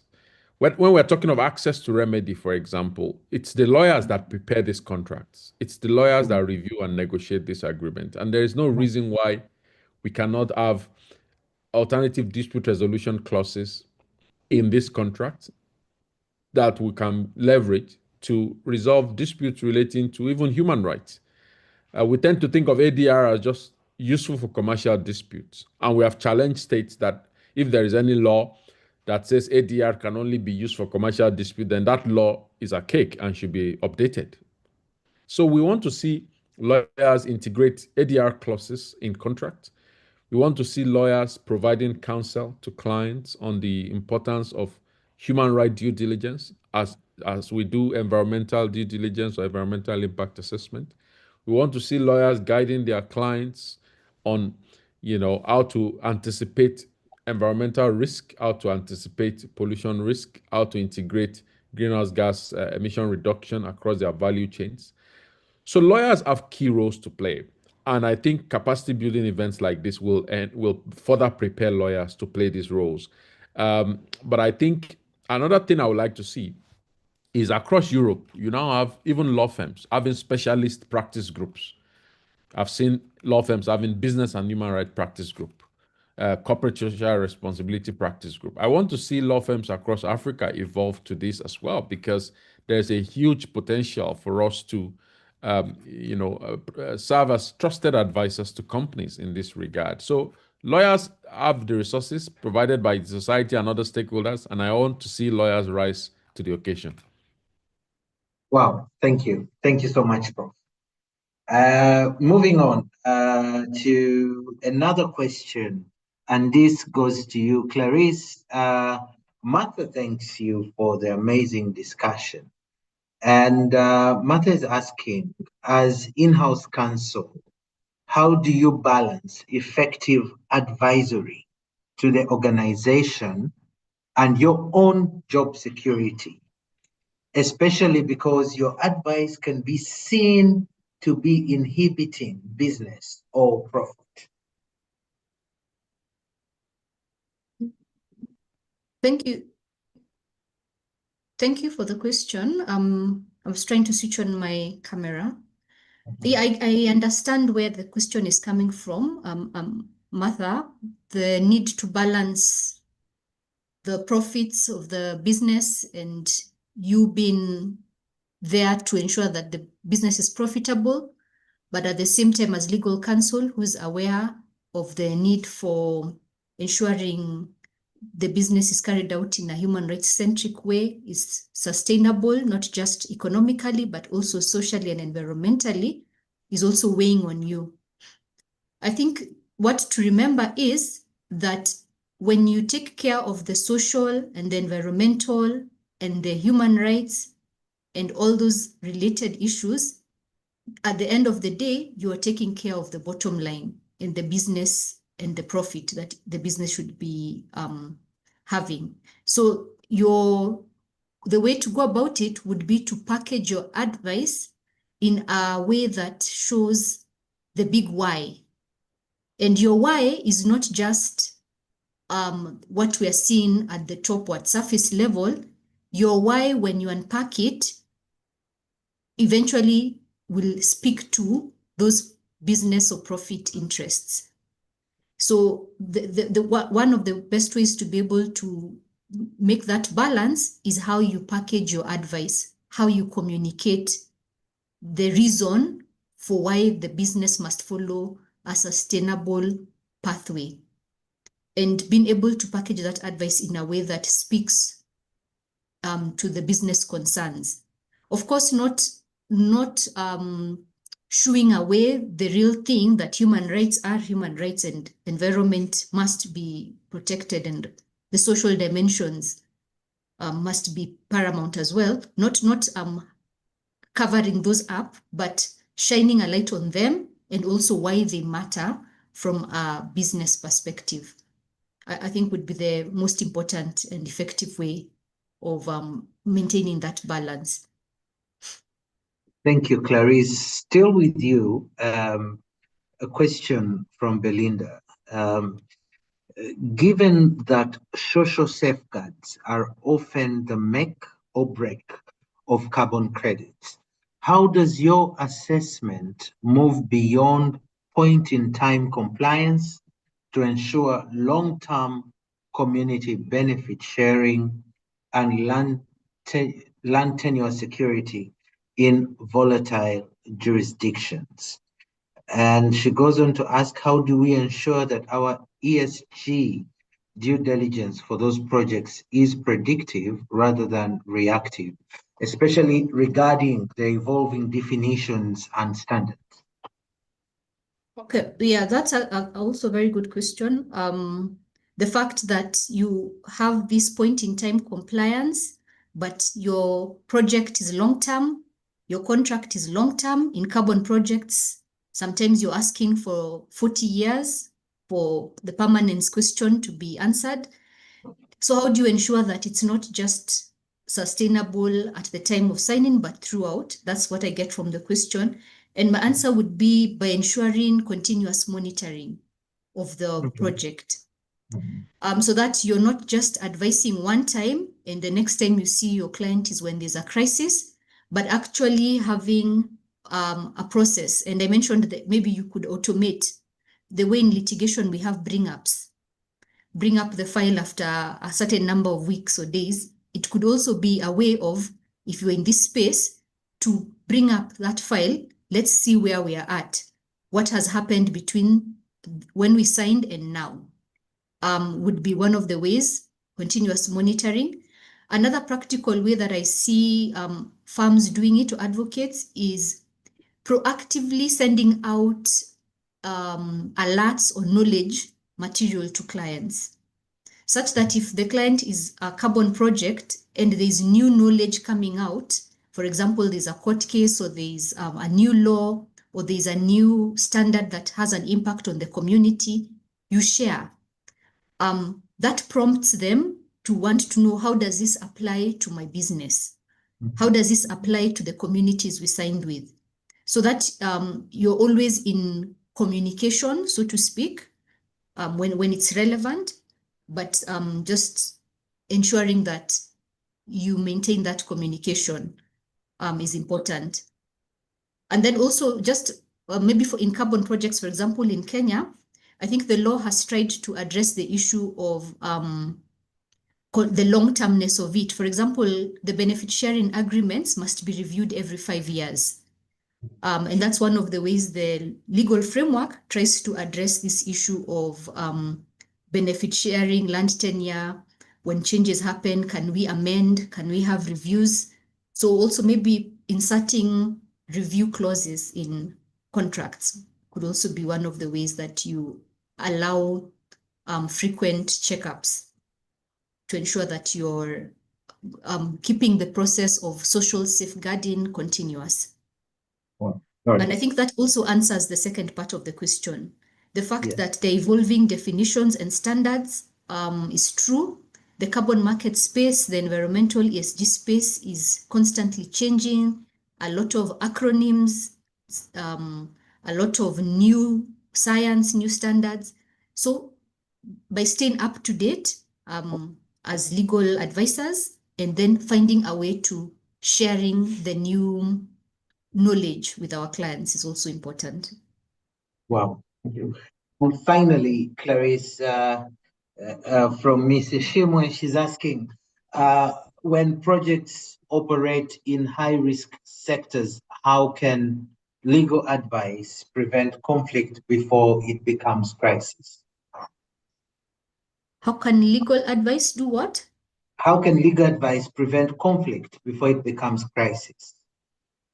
Oh, so legal advice can prevent conflict before it becomes crisis by first preempting the conflict, the crisis situation arising, because we already know the likely impacts, the likely risks, and I think I shared them. We then Yeah. set out ways to mitigate or minimize the likelihood of them arising. We already know in these high-risk sectors, conflict is likely to arise due to land and access to land. We know it's likely to arise due to environmental pollution or environmental issues. We know it's likely to arise due to labor and workforce and employee care and protection. We know it's likely to arise due to improper stakeholder engagement, the lack of FPIC, the lack of public participation, the lack of just from the get-go mapping the stakeholders appropriately. So because we have sort of an idea, you cannot be 100% on point as to what could arise, but we have an idea of the boundaries and the likely issues.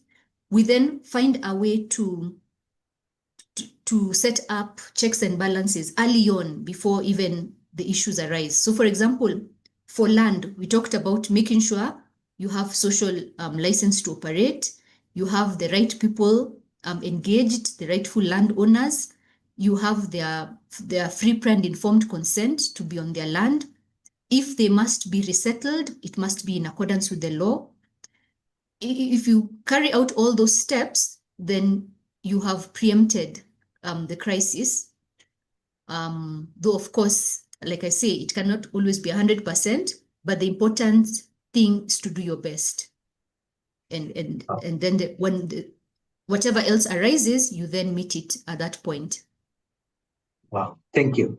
Thank you so much, Clarice, for that intervention. And finally, to you, Madeline, there's a question here on how can crisis management frameworks be redesigned to address decision fatigue and mental constraints in leaders, ensuring that long-term resilience isn't compromised by the immediate human factor costs of managing a hyper-volatile, uncertain, volatile, ambiguous environment.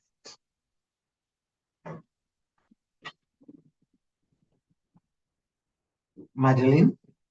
Yes, thank you. Thank you for that question. A very interesting question it is. And I think the simple answer to that question is adapting to and changing from the manual sort of rigid approaches to reacting to crisis to a more automated sort of software-driven approach. Where it's much more adaptive, and as we know, AI learns from being utilized by leaders, and so the choices they make are then going to be embedded into that AI, making the process less cumbersome on the leaders. And having such standardized processes which are automated will reduce that fatigue from the leaders that are in charge of making these decisions and their teams, along with their teams. And so, yes, recreating these crisis management frameworks within these organizations by adapting to new technologies and new AI abilities that most organizations have been able to sort of tap into. Now, the concern there probably for the in-house counsel would be not having enough a budget to do that. And for future, I think future legal departments will have had seen the importance of technology and having AI within their legal departments. And so therefore, hopefully in the near future, you'd find that these economic influences within organizations where you find legal at the bottom of the chain is sort of, or crisis management teams at the bottom of the chain being uplifted, and investments within that organization being deployed to be able to get that AI to assist the crisis management units or legal departments within these organizations. And so I think that's a simple answer to that question, a very complex question if I proceed on. Thank you. Thank you, Madeleine. Still on you, another question from Mrs. Shimwe. She's asking, when allegations surface and litigation looms, how should council protect both corporate integrity and operational continuity?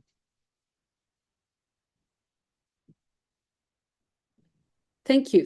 I think that's a very important aspect of the discussion here today. Litigation has been used successfully to promote human rights. If I to believe in most of the case studies that I've been privy to read or study, the corporate behavior changes post the litigation. If I understood the question being pegged to me. And so I find now, if in any event that litigation ensues, the corporate lawyer, there's a win or lose. And then there's always that gray area where there's an element of surprise, depending on how prepared that team is and how many tricks they have in their pockets to defend that claim. But there's need to have a post-dispute sort of dive in with the stakeholders involved, with the teams involved with that organization. And that really is to put things right and to have frameworks for when it does come back again. It might not come back in the same manner, but you would have learned from the first time around. And those lessons learned are very, very high, of the most, they're priceless. And so having these monitoring evaluations of the litigation that has ensued, and then maybe you end up winning, you end up losing. All it takes is studying that situation and putting in the right frameworks for when it does happen again. If it does happen again, the inevitable it's inevitable that a dispute will definitely come back again, whether human rights related or not. And then going back to my first comment, where you educate the team, you educate top level management, the board, and they're ready and prepared for a litigation that comes in the future. And so setting these frameworks sets a very good litigation risk management strategy for any operation to keep operating effectively in any country. Having those lessons learned embedded into risk frameworks, a legal dashboard of some sort that you keep track of, and with the mitigations that Clarice has spoken of, that you've identified, those are expanded on from those lessons learned, and then of course minimizing the exposures that an organization can face in any future matter. Wow, thank you, Madeleine. Ladies and gentlemen, this brings our webinar to a wrap, and it's been quite insightful. Madeleine, before I let you go, give us your parting shots. Yeah. Thank you, Gabriel, and thank you for moderating this session. I think I come out much more conversant with most of the human rights related risks associated to organizations than when I came in as a panelist. But for me, really, my angle was looking into ensuring that entities, businesses, investors coming into the country have developed dispute systems in place that cater for these legal risks that we are discussing today, land related, environmentally related breaches, and so on and so forth. And so having a function that manages disputes in a systematic way is of great importance for them to be able to have that predictability in the litigations that could be channeled their way, ending up saving face. For risk analysis, lawyers need to be equipped much more when it comes to risk analysis. This is something that we're not taught in the law schools that we have in terms of programs that are currently running in our law schools. And so risk analyses that are looking into these new legal risks avenues that we've discussed today really need to be revisited, and helpful tools through organizations such as ELS could be put up to ensure that lawyers are able to aid their clients in choosing not only the right dispute resolution processes, which I'm here to speak of, but also the right mitigations and other resolutions that could be afforded to complainants or subject matters of any sort. And so that's my parting remark, Gabriel, and I hope to see you very soon. Thank you. Thank you, Madeleine. I hope to see you soon as well. And yeah, still speaking parting shots. Clarice, would you give us your parting shots? Gabriel, my parting shot would be that as lawyers, we are often faced with many different clients who come to us. They come from different sectors. They are normally carrying out different projects.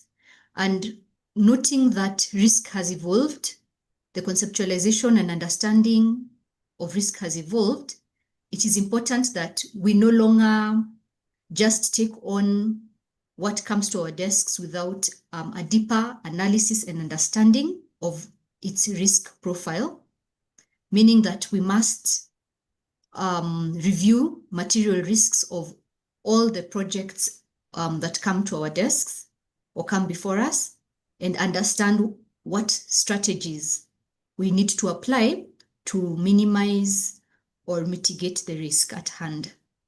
And if we do that, we'll be able to ensure that high-risk projects in high-risk sectors are carried out in a way that is good for the environment, good for our social well-being, and good for the economic growth of our countries. Thank you, Clarice. And finally, over to you, Prof, for your parting shot, sir. Thank you very much. It's been a wonderful session, and I must congratulate your society, the East Africa Law Society, for the innovation in putting together this webinar and for leading discussion in this regard. Everything that we've seen or we've discussed today are challenges, contemporary challenges facing our world. The need to eradicate modern slavery, the need to ensure fair and decent and living wages for workers, and the need to protect the environment through sustainability safeguards and standards across the value chains. While these are challenges, there are also opportunities. There are opportunities for lawyers to take the lead.